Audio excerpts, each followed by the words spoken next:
Of introduction, my name's Steve Mead from Crux Careers and Agency Mentors. I'm delighted today to be joined by two of the top protagonists at from the EweMove organisation, Nick Neill, their Managing Director. Nick, you're very welcome, and Sarah, the Marketing Manager. We're also joined, Alex, are you going to be with us for the duration? Sorry? I'll be until about 11:30, so I've got to pop up some valuations for 12, so. Right, yeah. Okay, sorry, Nick, I interrupted. Nick, can you hear me? Right, you disappeared, Steve. Apologies. So I don't know whether it was just me or everybody else, but I had that as well, but I think it sort of righted itself. Yeah. Okay, I'm not sure why that is. But anyway, guys, listen, you're all very welcome. And for those of you out there watching today, is just to give you guys an idea of the EweMove franchise, how it works, how the operation supports you and anybody else considering getting involved. Obviously, there are a lot of you out there at the moment that are found yourself in difficult positions due to either, obviously redundancy or furloughing, people who are still furloughed, not really sure what's going to be happening. So this is just, an idea or an opportunity basically for you to ask as many questions as you want in relation to the EweMove offering and what these guys do for you. So I thought just initially, Nick, it might be useful if both yourself and Sarah can just tell us about your EweMove journey to date, how you got involved, and then we'll crack on with some of the questions that we got from the guys when they registered. Yeah. Okay. Very good. So thanks very much for inviting us along, Steve. It's good to be here, and thanks for Alex for joining in. We'll hear from him as well in a moment as a franchisee. So my journey started with EweMove at the back end of 2013, where I bought a franchise myself. I was one of the first group of people to take a EweMove franchise, and we launched early in 2014. And I ran that business in York up until the middle of 2017. Where I then took on the role of managing director at EweMove because the founders had sold the business to the Property Franchise Group the previous September, and they left in June, and the PLC required an MD to take on the business. So one of the primary drivers for me wanting to do that was to actually protect the brand and what we built up to that point, because I didn't want it kind of being destroyed by a corporate machine. And I think we've remained true to the original principles of EweMove, and that's seen us through a very steady but deliberate growth phase. And certainly through COVID-19, it's proven to be a model which is very resilient to home working and a kind of technology layer which we have, which supports people to really go out, grow and win new business in their local area.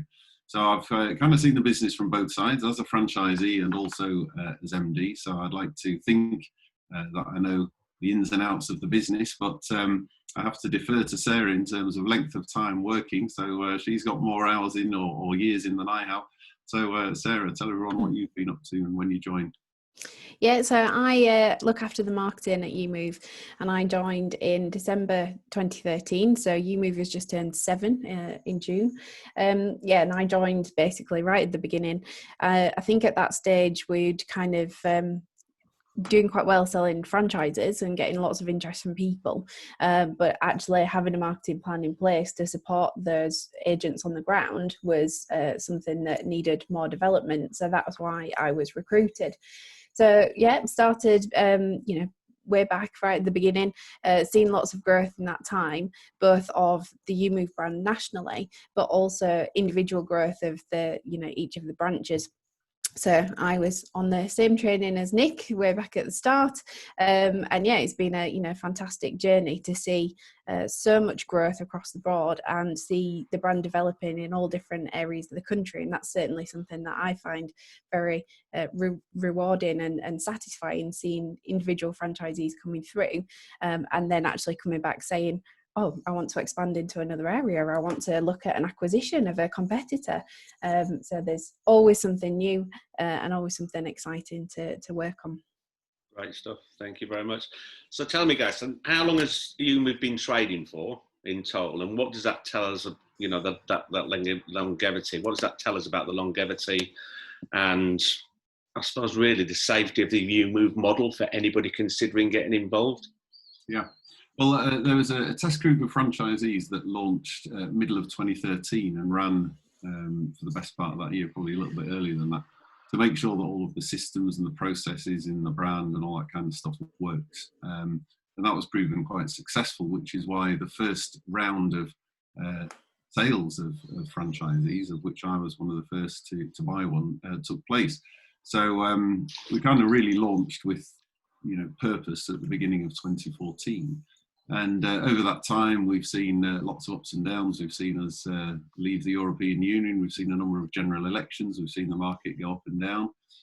But year on year, we've very sustainably grown, and we've seen franchisees increase their earnings over time. So we haven't gone to buy market share by spending hundreds of millions on TV advertising like some others have done. And we've seen so many other new model agents come and go. There's probably countless number that we could recount. But we've been playing a very deliberate game of slow and steady growth, and one which is built around the customer. And as a result, we're number one on Trustpilot and have been since 2015. And we have an NPS score, a Net Promoter Score, which is an acid test of customer views about your business, which is exceptionally high and probably about 2 or 3 times higher than a typical agent would expect to achieve. So we think we've done things right. That's one of the reasons I asked Alex to come here, actually, because he can also talk about, his journey, which we'll get to in a minute, because I know he's short of time also, so you might want to just hear from him. Yeah, no, I was just going to ask Alex, and apologies, Alex, I never introduced you at the beginning. So, Alex, you're the franchisee in, remind me? Cirencester. Cirencester, yeah. So just on what Nick was saying there, so what was your perception of the brand before you joined? And now that you've been with the brand for a couple of years, your perception afterwards? So my sort of background, I've been an agent now for 15 years. I've started, I've been in a variety of different brands. So I started my life in Countrywide, down in Surrey, then worked into central London, worked for a big independent brand there. And then before I came here, I was working for Hamptons in the city, so quite a prestigious brand. So I think when I came across EweMove, it was actually one of their multitudes of marketing campaigns that they'd thrown out to try and attract agents to join the flock, as it were. It kind of caught me at the right time where I was, I'd already moved back to Gloucestershire, and I've kind of commuting back to the city every week. It was kind of a bit of a drag. Needed something to get me back to the countryside. And I'd always liked the idea of starting my own business, and just wasn't really sure about how to go about doing that. So when I sort of saw EweMove, I guess initial impressions of it, wacky, crazy, odd, strange. It was just nothing I'd ever sort of seen before. Being a traditional agency, it was just completely off the wall. So I started looking into it. I think probably I was quite apprehensive of it. So I was, I haven't been in a high-end brand at Hamptons, dealing with high-end stocks, or wondering how this would sort of fit into my career path as, then going to work with a little green sheep as your logo. I struggled with it, I'll be honest, but took the plunge, looked into the setup. It was a brilliant sort of package, the support that you get, the whole idea of the way the company works actually behind the brand is incredible, and is exactly how agencies should be. So after I took the plunge, took a bit of deliberation to do it, but took the leap of faith, as it were. You soon realise actually that the public love it. It stands out from the crowd, and that's what it always intended to do. So people love the idea that it is something different and wacky, and it's not your standard stuffy agency. So they really are quite attracted to it. And then after a while, once you build up your reputation and your business, I mean, you become the brand anyway. So it's you that people buy into. And that's, so now that I'm 3 years into it now, I've got a second franchise territory, brought a friend on board as well to run that for me. I've never looked back. I'm just so pleased that I just took that plunge. Cool. Russell, Good morning. Thanks for joining us. How are you doing? You're muted, pal, I think.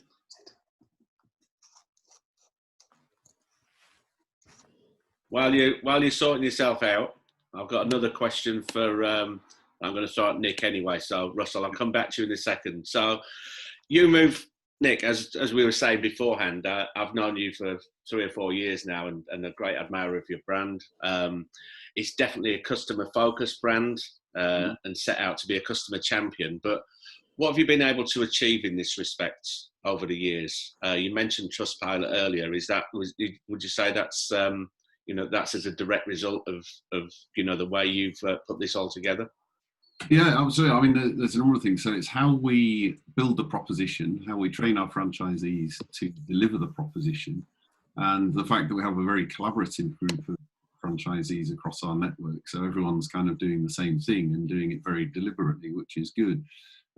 So that delivers exceptional customer experience outcomes, and we can see that through Trustpilot. So if you go to Trustpilot and read our reviews, you'll find that they're all very similar, but they represent people all over the country. So that's how we know we're getting the consistency that we want. So that's really good from a customer experience point of view. But if you put your hard-nosed commercial hat on, you think, well, it's all very nice making people feel good, but what does it really achieve? And what it does achieve is better commercial outcomes for customers. So the way our model works, it delivers a very, very personalised service to both viewers and sellers, let's say, if we take on the sales side. The same could apply to rentals as well, where the viewer is interacting with, let's say, Alex, and the vendor is represented by Alex, and he's able to bring two parties together, having all of the information to hand because he's started with the appraisal, met the vendor, put all the listing together, qualified viewers, met viewings at the property, hosted those viewings themselves, negotiated the offers himself. So things are done very quickly, they're done very deliberately. There is no lack of trust in between either party as to what they're aiming to achieve when it comes to offer negotiation and so on.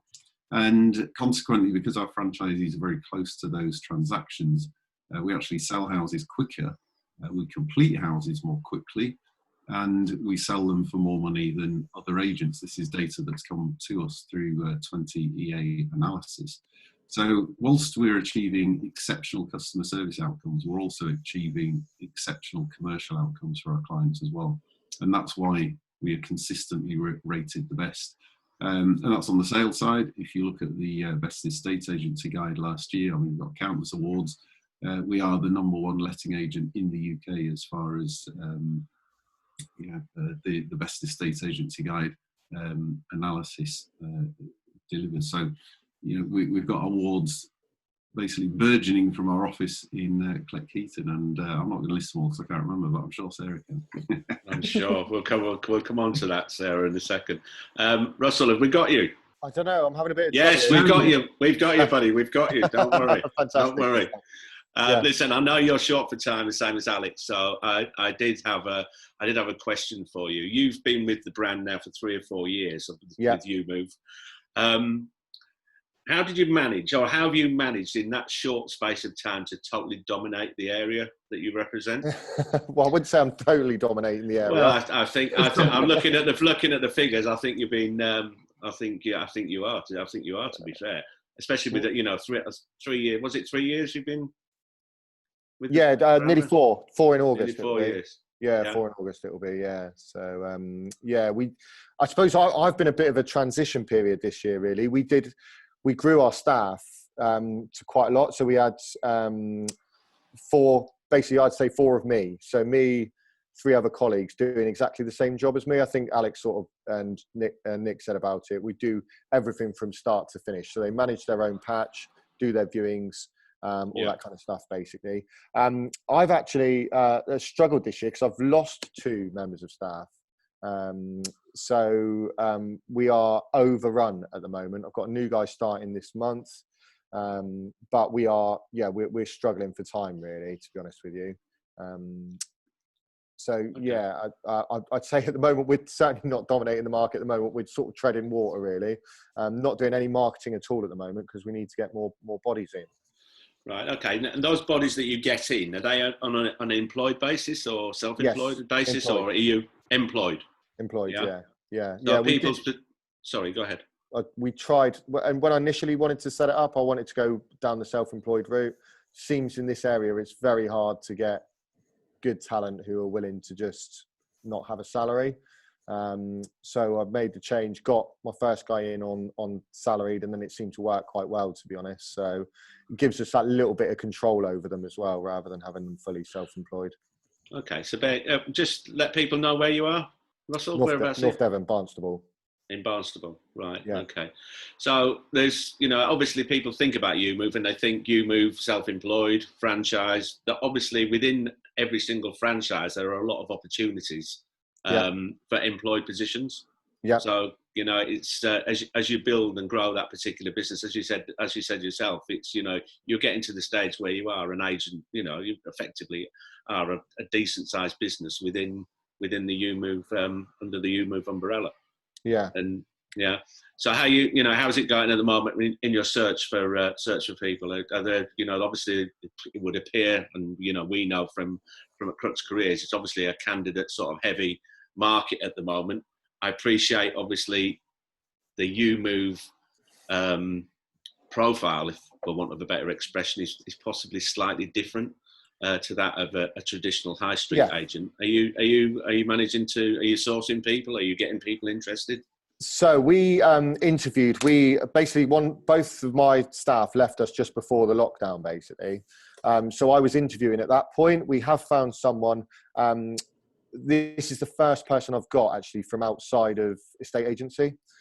So everyone before, I've always been like, I just want someone with experience because, the training side of things, it's quite a steep learning curve, I think, for the first sort of 6 months. So this guy, I just managed to get him from Facebook. So did a Facebook ad. He's been a hotel manager for pretty much 10 years and just wants better hours now, basically. I've used different, I've sourced people differently. The first guy I did Facebook ads again. He worked really, really well. Second guy, I went through a recruitment agency to get him. I kind of knew of him anyway because he was in the local area and I quite respected him. I thought he was a good agent. So they sourced him. And then the last guy was from a referral from one of the other members of staff, basically. Okay. So basically, there are opportunities. I think that's the point I'm trying to make. People obviously who are joining us today are probably in a position where they are looking. So there are opportunities, not just as franchisees within the EweMove setup. Obviously, there are a lot of employed positions as well. Nick, sorry, did you want to say something? I was going to say, I think one of the things that's, why we're kind of hotting up our recruitment efforts, Steve, with you guys to find, associates and employees for our existing franchisees probably goes back to the kind of, journey we've been on through 2020, because we came out of the Christmas period and the post-Boris bounce that everyone seems to have forgotten now. And we were exceptionally busy. And throughout the COVID-19 lockdown, pretty much all of our franchisees were still active, talking to their customers and so on. So we didn't have to shut down any of our shops and branches like some of the bigger corporates have done, because these guys are running their own business. And technology is already there to allow people to work from home and work from the cloud. So there were no changes we needed to make to that. So consequently, come 13th of May, when lockdown was lifted, essentially all of our guys were already operating. And we've seen our market share where our franchisees are operating pretty much double since lockdown finished. So pretty much every franchisee I speak to is just absolutely rushed off their feet. And they're writing so much more business now than we've ever done before. It's incredible. So we do need more people in our business. And, it's interesting to read of some of the other agents that are kind of still feeling a bit slack and a bit slow. It's probably because they were closed during the furlough, where we've taken that advantage. Well, absolutely, I mean, absolutely crazy when you think about the number that just sort of like buried their heads in the sand and closed the offices and did nothing. Every business I think we work with was very proactive. They realised that they had to be sensible. They had to show a lot of humility, empathy, I think, during those couple of months or the couple of months that we just come out of. But, they had to be, the only way you were going to hit the ground running, as your guys have. And to be fair, I've spoken to 5 or 6 of the franchisees in the last 24 hours about different roles that they're looking to fill. every single one of them said exactly the same, Nick, that they've just been absolutely, bamboozled. There's just the amount of work they've got going on. It's been phenomenal. So yeah, it's testament to how the operation works. So just moving on slightly, then maybe Sarah, if I could bring you in, if you're the right person for this. So can you share with us some key metrics about the EweMove performance over the last few years, or is that more for you, Nick? It's a question I'm sure Nick would really like to answer. Yeah, but you're gonna do it anyway. Oh, I'm gonna let Nick take that one because he's the guy. Yeah, okay, that's fine. I will answer it, but I'm going to ask you to repeat the question because I was just reading the one from Kevin Shaw that's just popped up about support and so on. So we'll come back to that in a second. I'll answer that one from Kevin. Yeah, you can answer that one, Sarah. So go ahead, Steve. Just remind me of the question. So all I want to do, Nick, is if you can share with us some key metrics about EweMove's performance over the last few years. Yeah, okay. So we have. We've just gone past the last month or so our 10,000th property completion, so that's good on the sales side. And rentals, we're probably about 7,000 or 8,000 rental completions since we've been going, which is pretty good. One of the things we found from the 20EA data actually is that according to their average automated valuation tool of a house worth 250,000. We sell for £254,019. So we're able to monetize customer assets a bit better than most, which I mentioned to you earlier. But also we sell them from listing to completion in 149 days. I think the next best on that particular data set was 167 days. So we are, as I mentioned before, selling things quicker and selling things for more money as well. And what we've been able to do with our franchisees through various bits of training and expertise and skills is actually up our fees as well. So we don't charge any fees at all to vendors prior to completion. So it's free to list, free to everything. And if they don't sell, they don't pay a single penny, and we don't tie them into contracts either. So customers feel that they get very good value. And interestingly, a lot of people are nervous when they come into the EweMove network about having no tie into our contracts. But the other thing we learned from 20EA was that if somebody is in a 12-week tie-in contract versus EweMove no tie-in, if they are going to leave, they leave us 3 weeks later than they would leave the other agent who has them tied in. And I think it's probably due to the psychology of that milestone end date of 12 weeks. If you haven't sold your house, you're going to look to exit. Whereas with EweMove, because we have such close relationships with our vendors, that milestone date doesn't exist, and consequently we get more time and more opportunity to sell a house. So then you go back to, well, how many houses do we sell, and or what's the throughput rate? I think most agents now on average, it's just under 50% of the houses they list go through to completion. With us, it's just over 70%. So again, the work that goes into finding opportunities probably comes back to Kevin's question in a second, and actually bringing those to market and getting paid out on them, you're far more likely to achieve that through the EweMove model than a traditional kind of setup. Yeah. Cool.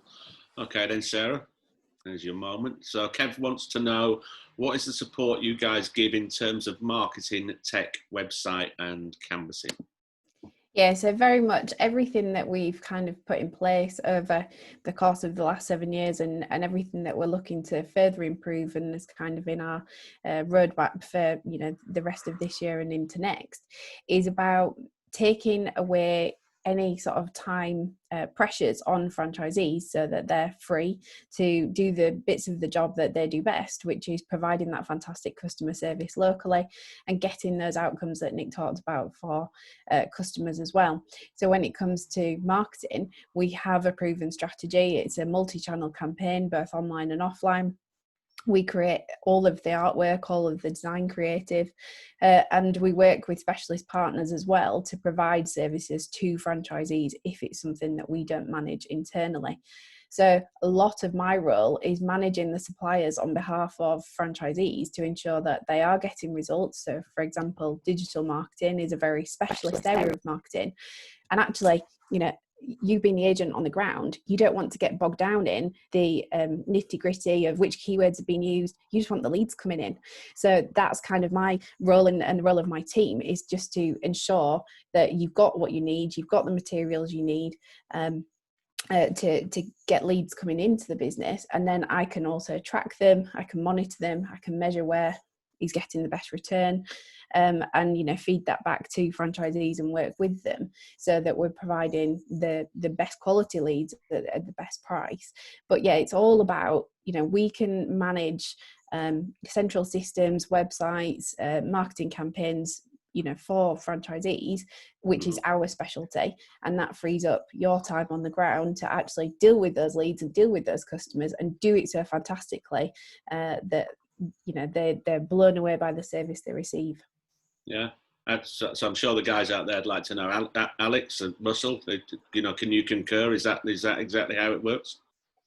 Yeah, exactly how it works. Yeah, no. Wonderful, good stuff. Good stuff. Not going to say any different, yeah. No, we're live on Facebook. No, it is. I mean, you've literally got all the tools you need. If there's a model in place that works, follow the script, if you like, and do everything it says, and add your own spin on it, and yeah, you'll be a success, certainly. Good. Gary, Gary Hardy's just asked on that point, what support do you guys offer with compliance regulations, in order to make the life of the franchisee that much easier? I'm sure you've got that covered off. Yeah, we have. I mean, there's more regulations around the letting side, of course. So all of the lettings are processed from our head office. So they are checked to make sure they are compliant before the letting contract begins. We do all of the rent collection for franchisees, so the franchisees don't need to have client money protected accounts, so we do all that centrally, and we collect all the rents by direct debit, for example, so we can ensure we've got early signs of any rent not being paid. So the Eureka system we have, which is our internal property management system, so others may have used Repeat or Dupix or something like that, we've got our own internal system which we've designed for franchisees to use. So it's got the compliance checks built in where they need to be. Cool. Okay.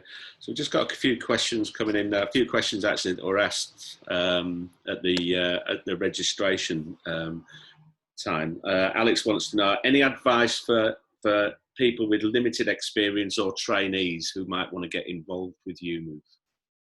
Well, I know Russell just mentioned about recruiting experienced agents to begin with, but when I first took my franchise back in 2014, I had no experience of agency whatsoever. And at that point, the brand wasn't very well known. We didn't have the marketing plan that we have now. We don't have the launch plan that we have now. And we don't have a lot of the lead generation capabilities that we have now. But yet I still managed to make it a success because of the way that the model is built and the systems and the support that is provided. So I always take the view that if I can do it coming from a completely ill-informed position to one of success, then I'm sure many others could do the same. Cool. Okay. Bartek wants to know, what's the biggest operational challenge you've had coming out of COVID-19? Well, I'd say it's probably dealing with the volume. It's interesting to hear what Russell and Alex have to say. Yeah. Definitely. Yeah. Lovely challenge to have. Yeah, it's time management. Time management is the hardest thing in all of this job, I think, really, to be honest with you, because it is one of those things where you can get pulled from pillar to post. You're doing one job and an inquiry comes in and you think I want to deal with that straight away. But we're all busy. I think everyone in the network's busy at the moment. So that's the biggest challenge, I would say. Okay, so let's talk a little bit about getting on board, the financials, the commercials, should I say. So do you offer any financial incentives for new people coming on board and joining the brand? Well, I suppose the financial incentive is the package that we've got. So we charge £1,000 a month license fee to essentially have a business that you can run. And that includes Rightmove and Zoopla for a start off, which if you went and sourced those yourself would cost you more than £1,000 a month. So you've then got on top of that all the marketing stuff that Sarah alluded to, and the property management software, the website, all the marketing collateral. So there's loads and loads of things that we deliver as part of that £1,000 a month, which if you did price it up individually, you'd probably be looking about £7,000 or £8,000 a month of cost if you started your own independent agent. So we actually make a loss on that £1,000 a month. So that is the incentive. And you might think that sounds a bit daft, because why would we want to build a business when we're making a loss on the services that we provide? Well, it's because we then encourage our franchisees to actually transact property sales and rentals, because that's where they make some money. And when they do, we charge £250 completion fee for each of those properties that they complete. And it's only from those completion fees that we actually start to make some money. So if the franchisee is not successful, then neither are we. So our fortunes are aligned, if you like, and that's not always the case in franchised organisations. So if the franchisee is successful, we're successful. So we want to make sure that that remains the case, regardless of what model we have. So to kind of add further incentives at the beginning doesn't really quite make sense, because there's another dynamic which is really important for people to understand. Yeah. And that is, you're essentially buying a franchise and you're building your own business on an initial 5-year contract period. So what we do when people come in is we help them build a business case and says, right, what's going to happen over 5 years in terms of initial costs, revenue, cash flow, and all this kind of stuff. And if the business case stacks up, it stacks up. It's as simple as that. If the business case doesn't stack up, well, it doesn't stack up. So it's pointless trying to throw a few quid here and there for incentives, because that's not really what we're trying to do here. We're trying to help somebody build a long-term sustainable business with a solid business plan. No, I get that. I think when I said incentive, I think over and above, there's different models out there. And people are going to look at, right, what is this going to cost me to actually get started? What's this going to cost me itself? Which actually might not be a bad question. What, if one of the guys watching live with us now wanted to get on board and we put you two guys together, what would the initial cost be for somebody wanting to get involved and take a franchise on? Yeah, surprisingly little. Do you want to answer that one, Sarah? Yeah, can do. So the initial investment for the franchise, which buys you your territory area, setup, training, it's territory area of about 20,000 households, made up of postcode sectors, is only £1,995 plus VAT. You will become VAT registered as well as part of your business setup, so you can actually claim the VAT element back. But yeah, it's £2,000 initial investment, and as Nick mentioned, we do have that business model spreadsheet to help you build your business plan, to factor in the other costs of the monthly license fees and also the completion fees, which again are only paid on completion. That's why they're called completion fees.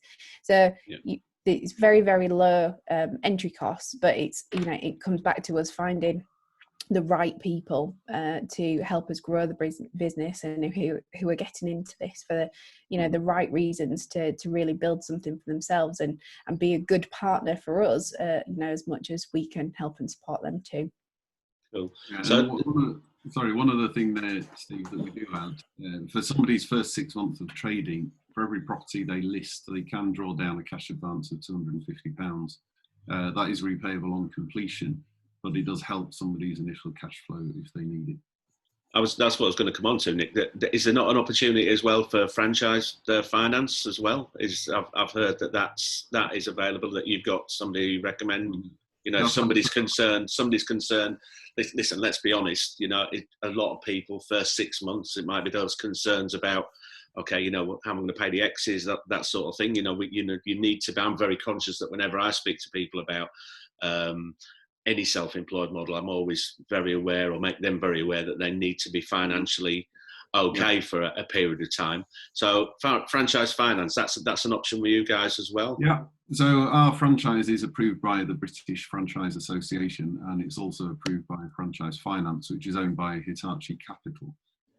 So if any franchisee coming in wants to, take a franchise finance loan to support their business, then they can do. So that's available to anybody. So if they need to borrow 10 grand, 50 grand, whatever it might be, according to their business plan, then they can generally borrow around 75% of what they need in cash. So if you had a startup cash demand for the first year of trading of 40,000, for example, which includes all of your living expenses, all of your operational expenses, everything you need, assuming you don't earn any income, which is never really the case. So we always build a fairly doomsday model to begin with. Then, if it's 40k you need, you can borrow 30. So actually the amount of cash you need to kick off is relatively low. Okay. So a couple of other questions we got on registration. One that's actually just come through. So Sadia wants to know when she can start. So shall I? I'll send her details through. Yeah. Can I sell my franchise at a later date? So what's the situation in relation to that? Yeah. Well, I've done it myself. So yes is the answer. So I sold my franchise business last December to one of the associates that helped me build that business over the previous few years. So Jonathan came in as an associate. He wasn't an experienced agent either. And with a few other associates as well, we built the business to what it was. And he then always had a plan to buy into the business, actually. But given that I'm running the network, it made sense that he just bought the whole thing, which he did last December. So we can help people exit, because that is the general exit strategy ultimately. So if you buy a 5-year franchise, renew it for another 5 years, renew it for another 5 years, doesn't really matter. When you're ready to exit, because it will happen at some point, we'll help you sell that business. Okay, cool.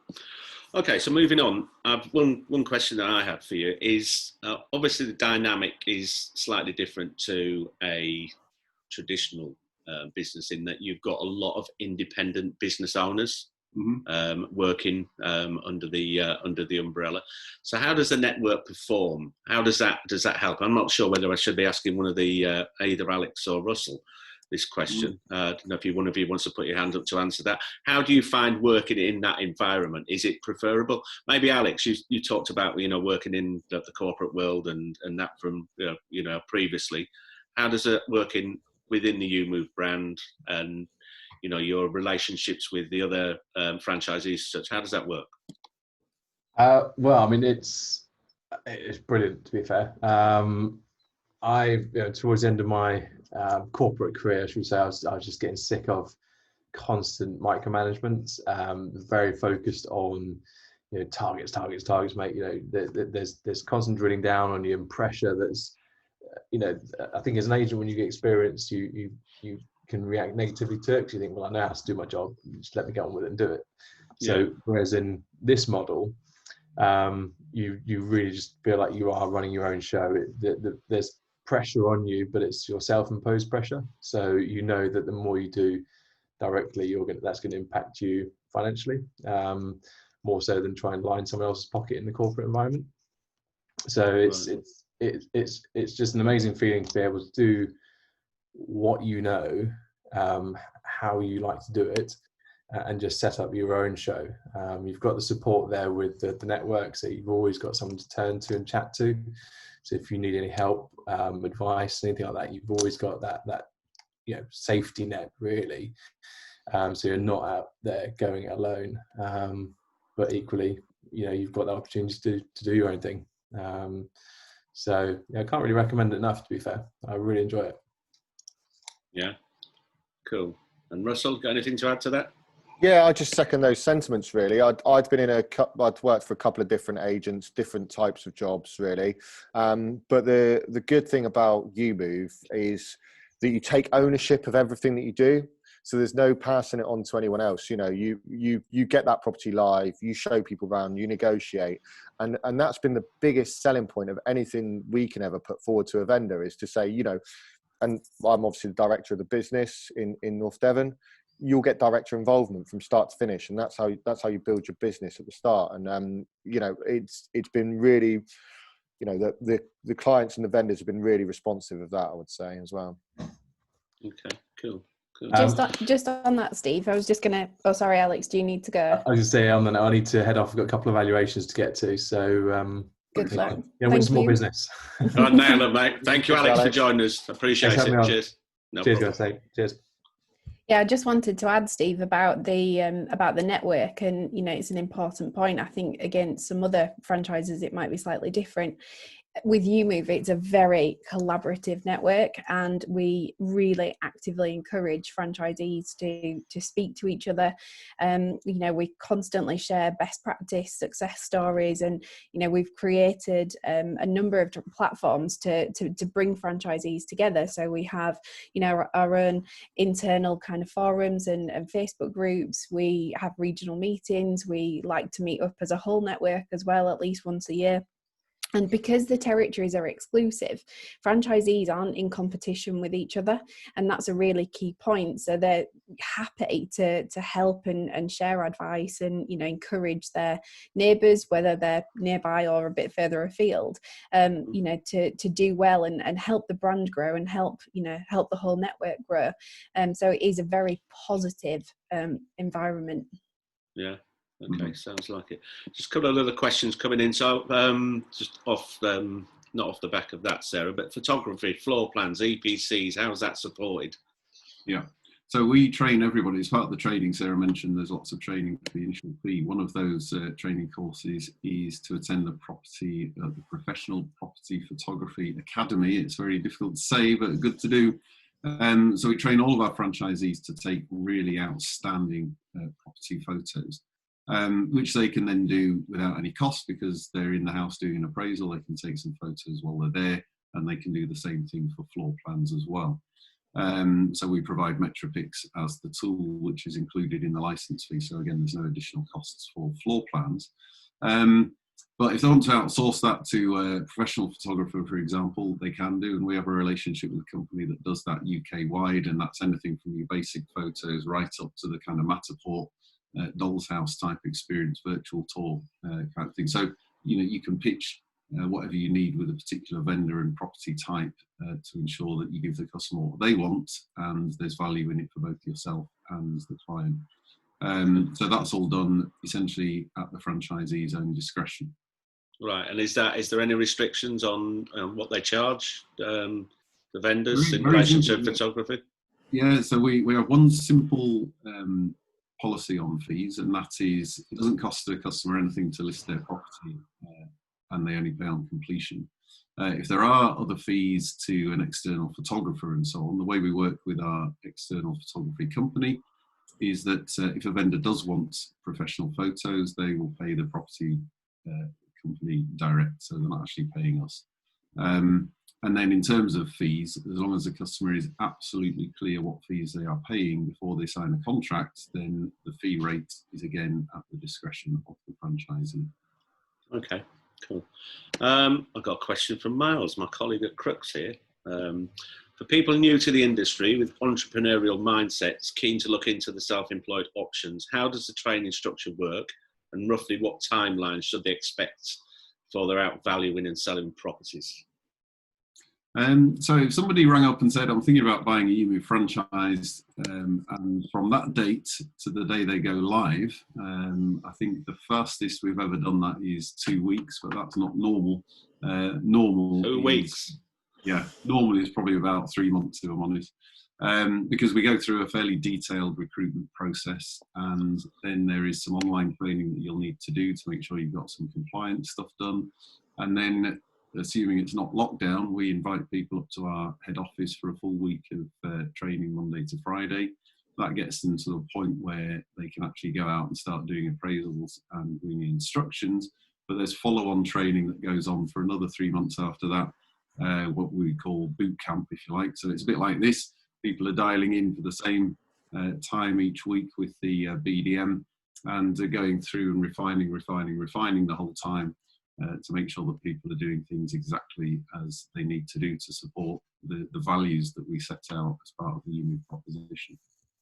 Okay, so basically an interested candidate, obviously the first step is to come through Crux Careers, and you know, obviously the agreement that we've now tied up with you guys is going to enable us to put some really good people in front of you.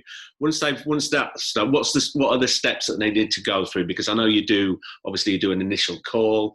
You then got your day where you get the people involved. Then after that, so just give us that process, Nick. Yeah, so we have an initial conversation by phone, just talk about some high-level stuff. What's the aspirations of the individual, and do we think there's a good fit between what we offer and what they want?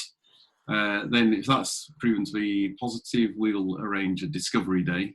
We used to do these in person, in groups, but they're now one-to-one online, which makes a lot more sense. It's a lot more flexible. So that's probably an hour-ish on the phone on a Zoom call, one-to-one.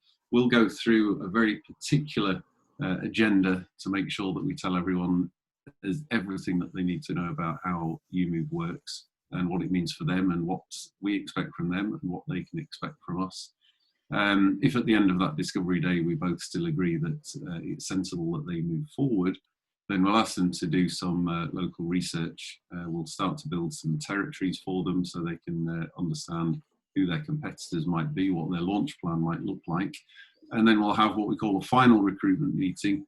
And that's typically with both Sarah and myself and maybe one of the other team from head office. And we'll talk through exactly how they're going to launch.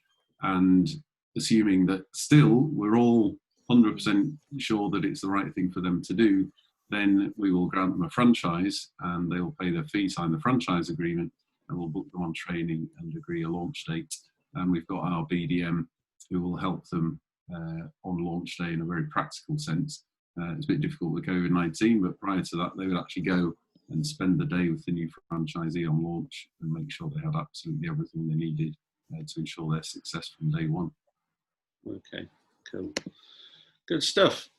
Well, listen, guys, we're about 45 minutes. Just on a light-hearted note, and a few people, and actually Alex did talk about it earlier. The green sheep logo, right? There's a few people sort of like comment on that, and I only noticed it because Alex actually said about it when he was thinking of joining. And is that here for good, or is there any thoughts about changing that at all? I personally like it, so please don't take this personally. Well, the important thing is who likes it, and it's customers. That's important. But I'll let Sarah answer that one, and I'll probably give my thoughts on it as well. Okay. Yeah, so Eunice is the name of our green sheep. Eunice, I didn't know that.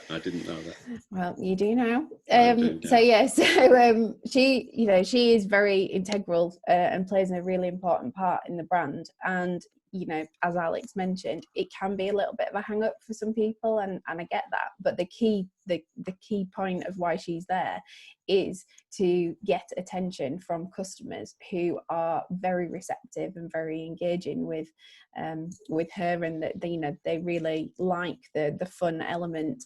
So when EweMove was being designed and kind of was in its early concept stage, the design brief was very clear. It was to create something different to other estate agency brands, something family friendly and fun and approachable.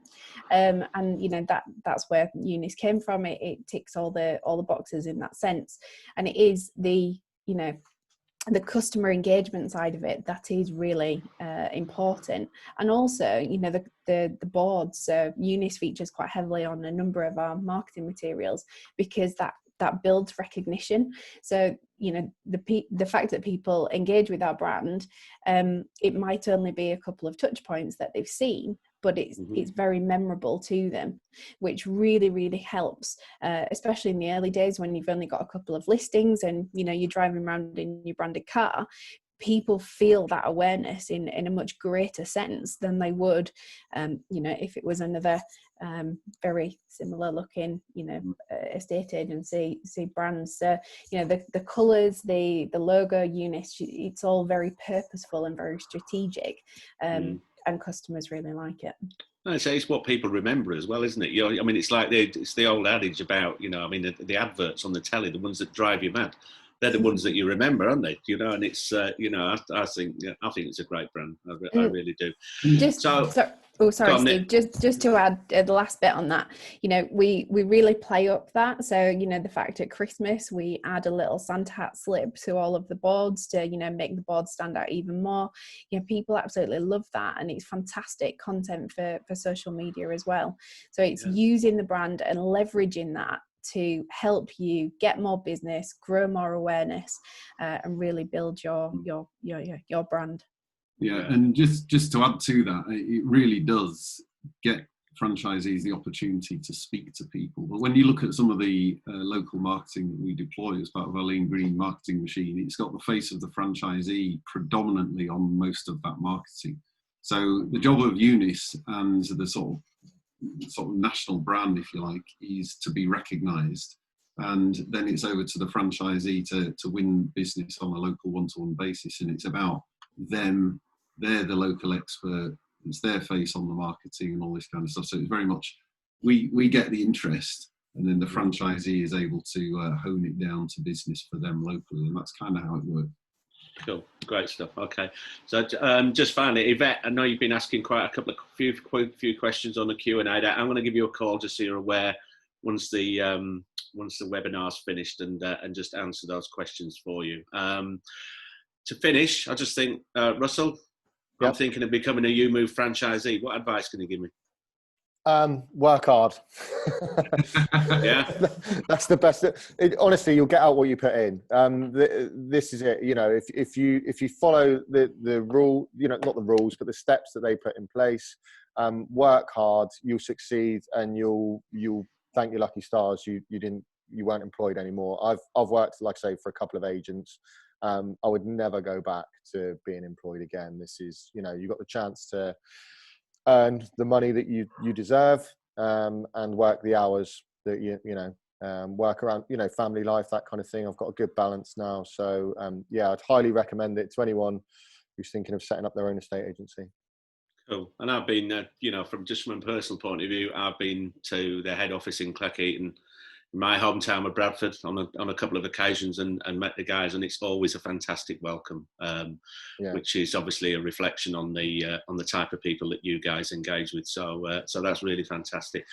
So we're going to bring it to a close. So just for those of you out there, remember, EweMove is not just about self-employed roles. There are a lot of franchisees out there, as Russell's alluded to, who are looking for people. So don't be afraid to get in touch. Obviously, we've got your details. There will be the copy of this webinar is going to be available on our Crux Careers Facebook page. So if you want to have a little recap, and you know, for those of you who showed specific interest when registering, then I'll be in touch with you and hopefully facilitate, you know, an introduction with Nick so that you can progress it. Nick, do you want to have the final word, mate, before we say goodbye? Yeah, and I think you probably alluded to it there, Steve. You know, we've got loads of opportunities and we've got so much demand in our network right now. So whether you want to go into a new area that's not represented by EweMove just yet, or whether you want to work with an existing franchisee, if maybe you're not quite sure that you're ready to take the steps on your own, well, just get in touch for a conversation, because you're going to spend 10-15 minutes for an initial chat to see whether there is an opportunity for you. And whether you speak to me or Sarah, either one of us will be on hand to have those calls. And we are very keen that we bring the right people into the network. So we're not just about, we want to sell franchises to anybody. To get a franchise is actually quite a good achievement in itself. So if you do go through the process and come out with a franchise, then you can kind of pat yourself on the back just from that point of view alone, because it's not just take, you know, anyone can take it if they want to. Well, yeah, and I mean, I know a number of your franchisees who have got fantastic businesses, and you know, I wouldn't hesitate, anyone looking at the EweMove brand, an organisation looking to get involved, then give us a shout. I would certainly recommend it any day. Nick, thank you very, very much for your time. Sarah, likewise, thank you. Russell, thanks for joining us, and thank you to all of you out there who've tuned in. Remember, if you've got anybody or know anybody that might be looking, they can tune in, as I say, via the Crux Careers Facebook page, watch the webinar, but please get in touch. Stay safe, guys. Good luck with your job hunts, and see you all soon. Cheers. All the best. Thanks. Bye-bye. Bye. Bye-bye. Bye.